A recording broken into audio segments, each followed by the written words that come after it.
corruptos ni ladrones. La frase que volvió a un payaso, un presidente. Y no nos insulto, en verdad era un payaso. Pues Jimmy Morales pasaría de crear moralejas a gobernar por 4 años y hundir más a un país que ya por sí está hundido. Pues veníamos del periodo de gobierno de Otto Pérez Molina y Roxana Valdetti. Por lo menos a peor no podía ir la cosa. Y sí fue a peor. Y esto es Jimmy Morales, el presidente que no fue ni corrupto ni ladrón. Sueño con aspiraciones grandes y con deseos que todo lo malo cambie, que ya no hayan actos ilícitos, ni asesinato, ni violencia, robos, corrupción y malos tratos. Ya no más promesas y engaños sin razones, basta de abusos y explotaciones. Un 18 de marzo de 1969 vería la luz de la vida el futuro creador de moralejas y futuro presidente de la República. Se graduó de USAC y vamos al punto.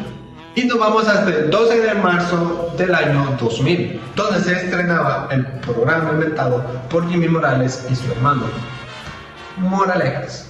Un programa cómico que lo más recordado son Nito y Neto y La Pitaya. La cantidad de chistes racistas que da este personaje. Pero sin duda, su mejor performance de comedia sería gobernar Guatemala. Sea lo que hizo, le podemos decir gobernar. Pero dentro de todo, Jimmy Morales era un presidente muy carismático y mucha gente lo apoyaba. Por eso ganó. Además que su contrincante era Sandra Torres. Al gobierno de Jimmy Morales, todos los guatemaltecos le teníamos una gran esperanza. Más que todo porque estábamos seguros que no podía ser peor que el gobierno anterior. Porque Otto Pérez Molina y Roxana Valdetti, el presidente y vicepresidente de ese momento, estaban acusados de corrupción, de ladrones, de lambebotas, de recogechencas, de come cuando hay, lambeplatos, muertos de hambre, choleros, robapatrias. Y por fin llegó el día donde ni el corrupto ni el ladrón tomaría el poder de la presidencia. Y actor Jimmy Morales para el periodo 2016-2020. En su discurso inaugural, Morales habló de combatir frontalmente la corrupción, un tema que desde abril del año pasado movilizó en las calles a miles de guatemaltecos. Un presidente que puso en tela de juicio hasta dónde puede llegar la estupidez forzada.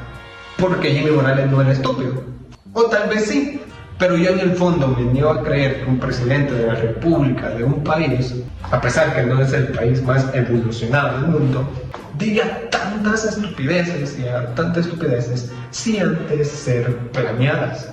La CIA está bien informada de esto y la DEA también. Guatemala es el único país que persigue aviones de cocaína con camiones. ¿Y saben qué es lo más chilero? Los atrapa. Pero volvemos a que Jimmy Morales era muy carismático y muy querido por las personas. Tanto que el apoyo popular que tenía al principio de su gobierno era gigante. Y todos le compraban esa idea, esas propuestas de que iba a eliminar la corrupción del gobierno. Aunque no fue así. Es más, se convirtió en uno de esos corruptos. Se convirtió en lo que tanto juró destruir. Y todo comenzaría cuando dijo que ya no quería a la CICIG. Cuando la Comisión Internacional contra la Impunidad de Guatemala, CICIG, y la Fiscalía General de la República, el Ministerio Público, por su fiscal general de la República, Tel Mandana, intentaron hacer lo más tabú que existe en estos regímenes, que es investigar a las personas poderosas. Iván Velázquez y Tel Mandana le querían quitar la impunidad a Jimmy Morales para investigarlo por el caso de financiamiento electoral ilícito, pero Jimmy Morales junto al Congreso de la República se unieron para reformar unas leyes, creando así y comenzando así el pacto de corruptos. Aquí hay un video donde lo explico más a fondo. Así que el presidente en 2019 terminaría echando a la CICIG de Guatemala. Y ni de loco reelegía a Tel Mandana como general fiscal de la República y jefa del Ministerio Público. Y terminó eligiendo a Consuelo Porras. Eso ya dice mucho. Pues para ese momento Jimmy Morales estaba robando a 3 manos, con sus 2 manos que Dios le dio y una tercera que había comprado de todo lo que le había robado. La gestión del payaso de vieja siempre será recordada como una de las peores gestiones o de uno de los peores presidentes en Guatemala. Aunque en Guatemala abundan los presidentes que se les puede poner este adjetivo calificativo. Pues al final del periodo de Jimmy Morales, la pobreza en Guatemala ascendía a la cantidad de 59.3% de la población que vivía en pobreza. Y un 23% de la población del país vivía en pobreza extrema. Y si nos vamos a casos más específicos en las comunidades indígenas, 8 de cada 10 niños tenían desnutrición crónica. Y a nivel nacional, por lo menos 48% de todos los niños sufrían algún tipo de desnutrición. Y siguiendo con la educación, estaba fatal también. Pues la educación infantil, 25 de cada 100 niños no estaban yendo a la escuela porque había necesidad de trabajar para comer. Solo por citar algunos números. Jimmy Morales hasta el día de hoy es el candidato que más votos obtuvo para ser presidente. Y a pesar de ese gran apoyo popular, no hizo más que robar en el país, atrasar aún más un país que ya estaba atrasado, hundirlo aún más, saber cómo lo hizo, y dejar unos protoclips que de vez en cuando dan ganas de volver a ver para reírnos. Y crear a la batalla. Y ya en la toma de poder de Alejandro Yamatei, aunque suene difícil de creer, un gobierno peor que el de Jimmy Morales, pero ese no es el punto. Jimmy Morales, al momento que Alejandro Yamatei tomó la presidencia, el poder de la presidencia, y él ya no era presidente, se tiró una competencia con Usain por a ver quién era el hombre más veloz del mundo, pues salió corriendo el Parlacén.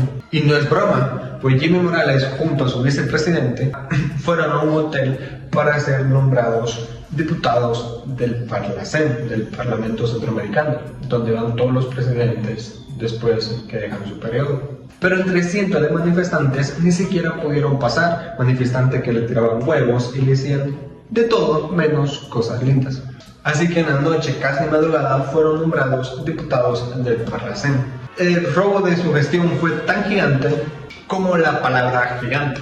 Además que su hijo y su hermano fueron acusados de corrupción y él dio esta respuesta. Que su hermano Sammy y su hijo José Manuel no son culpables de corrupción. Mire, tal vez todo eso es parte de una corrupción que se ha vivido en el país. Una corrupción que de una u otra forma en Latinoamérica, en Guatemala y en muchas partes del mundo, en determinados momentos se han considerado como normales. Y para terminarse de burlar del pueblo, en las elecciones de 2023 su hermano se lanzaría como candidato presidencial por el partido FSN Nación, el mismo partido de Jimmy Morales, pero no estuvo ni cerca de ganar. Jimmy Morales era recordado como el presidente que tenía todo para cambiar a Guatemala y no hizo. El gobierno de Alejandro Yamatei lo mencionaban de ser madres y robaba. Y el gobierno de Jimmy Morales no robaba, pero por lo menos lo hacía reír. Sí, de algo así. El que prometió no ser ni corrupto ni ladrón fue el más corrupto y fue muy ladrón. Mentirosito.